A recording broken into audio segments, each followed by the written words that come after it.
Guys, nato sa Jollibee ron no. Jollibee. Now, kung man mo ka og Jollibee, namo yung mga manuksok nga mga manok sa imong nipon. Especially kung pareha ka nako nga nagdako ko nga grabe ka poor hygiene sa atong baba no. Kita tag sa tamot brush mo ni natin mga kulihang sa ngipon. So kamantay mo ang Jollibee na na sila plug. Ang kaning plug dili lang gini gabot pasabot nga paila nga ang manok spicy. Pero usahay ra ba i-serve nila ay flag pasabot spicy, mag-expect ka nga spicy, mag-assume ka nga spicy.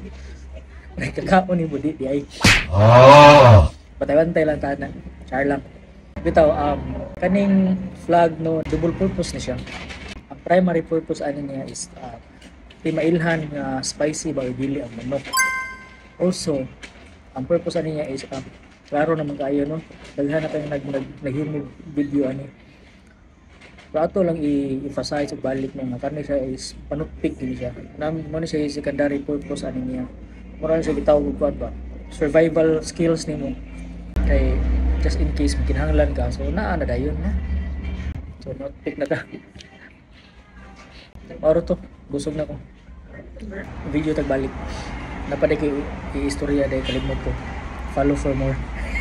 Nayawa na scam dito. Oh, palit dito.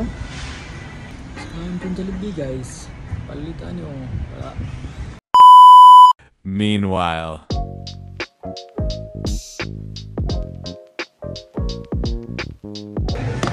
Seafood City na sa ta guys. Kanin. Guys, basta naibong mo, gikan mi sa Seafood City, no? Naman sila gibaligya ang taho for $5.99. Siya. Lime flavor na strawberry, na muscovado, na ube, na pandan. Karon ang order is ube. Si ate tangan niya ang pandan ang ube. So nag-mix na ni siya sa kilamian ni. Pero librihan mo niya usa. So wala ang pure gid na siya nga ube. So libre na usa.